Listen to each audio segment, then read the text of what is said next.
what you do is what's called observational comedy. You observe. So do you sometimes have to consciously switch yourself off just to live your life, or are you forever sucking No, I don't really in? turn it off. It's just there, you know, you just, I don't know what it is, but you just get ideas. So as you're talking to people, is stuff just flying into your head? Yeah? Don't you find that happens to you too? I've been treated for that. Oh, really? Sometimes, you know, you do get that completely unbidden thought, but is it something you also train your brain to do, or do you just trust to the process? You kind of like pick things out as they go by, you know, and you go, maybe I could do something with that, you know. I was in Florida recently, and I noticed that they have a different type of walker that the old people are using now.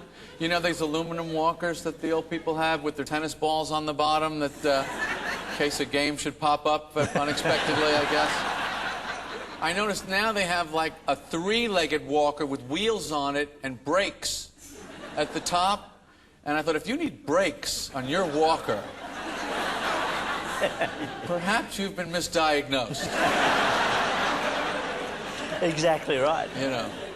So you've been here a few times. What do you observe about us? What do you notice about Australians? Well, Australia is comedy heaven. All comedians that I know love Australia because of the humor in the culture. Now, humor is in certain cultures, and it's not in others. It's just, nobody knows why or what it is. But this place, when you come here to perform, is like one of the greatest places. Because people are funny and like to have fun, and their laughter is always very near the surface. You don't have to work too hard to get it, and they, you know, comedians like to be around audiences that like to laugh. So this is, I feel like this is kind of like my comedy home outside of the U.S. If I was deported, I would move here.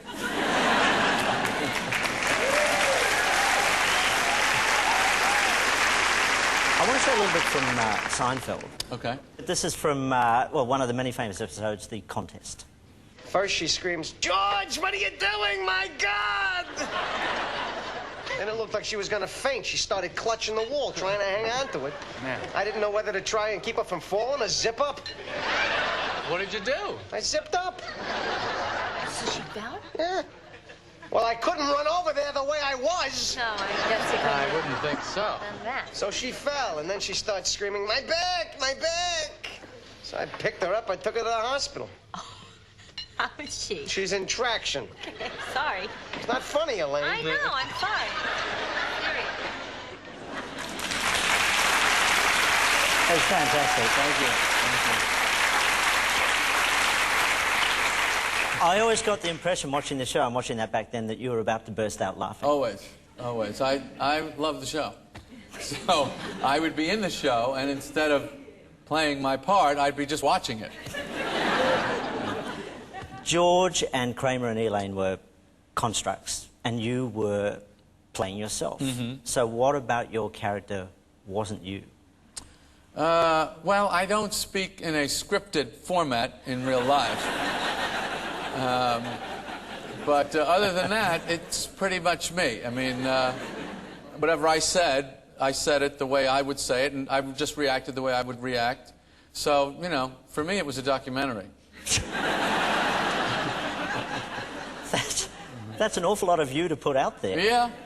But you see, that's the difference between comedians and actors. Actors want to dissolve into this character and have people not even know it's them, and have them see them in different parts and have them be unrecognizable. And comedians are just the opposite. We're trying to get rid of everything that is not exactly us. You're not a huge fan of the way we adulate actors, are you? What is it about our adulation of them that irritates you? Well, you know, there's some actors that are absolutely brilliant, but most of them, you know, they're not writing the material. They're, you know, not directing. They're not producing. They're just kind of stand here, put this jacket on, and say this when I point at you, you know. And then have people go, "Oh, we've got some. We have to give this man a trophy. He's a genius," you know.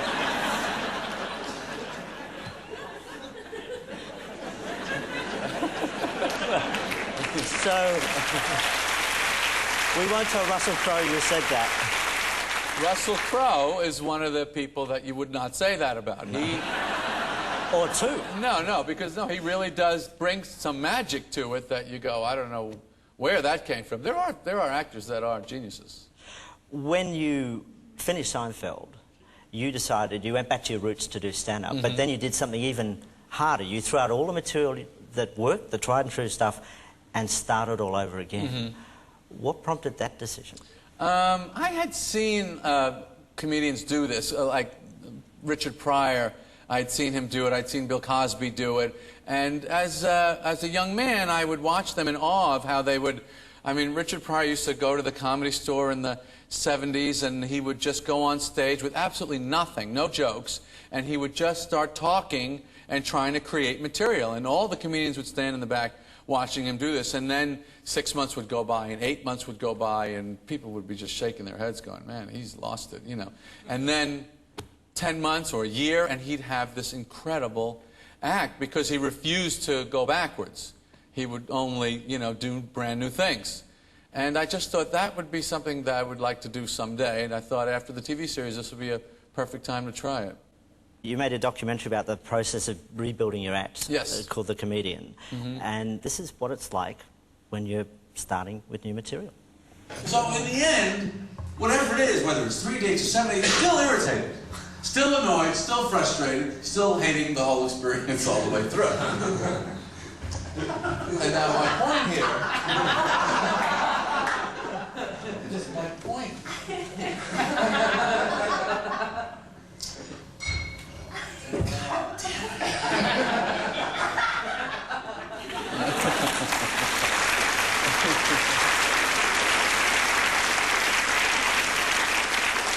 What are you applauding for? That was absolutely excruciating.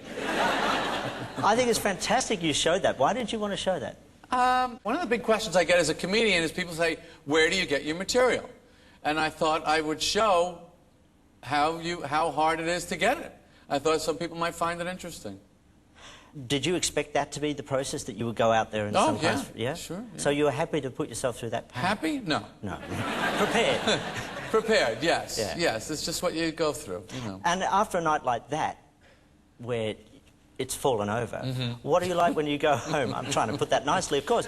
Well, there are many products that they sell in these situations that are perfect for an evening like that. There's, you know, there's pastries, there's many alcoholic beverages that are sold and legally used, you know.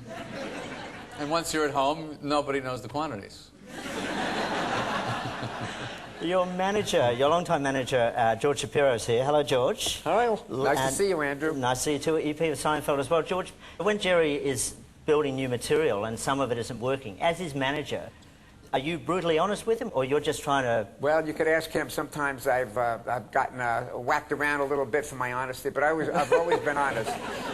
Well, George will tell you that there's no one tougher on me than me. Yeah. I don't have to be tough on him because he's tougher, but I am honest with him.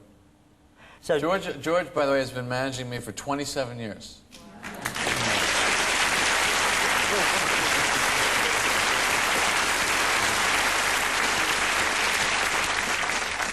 Because, Jerry, you've said that you're obsessed with the art of telling a joke.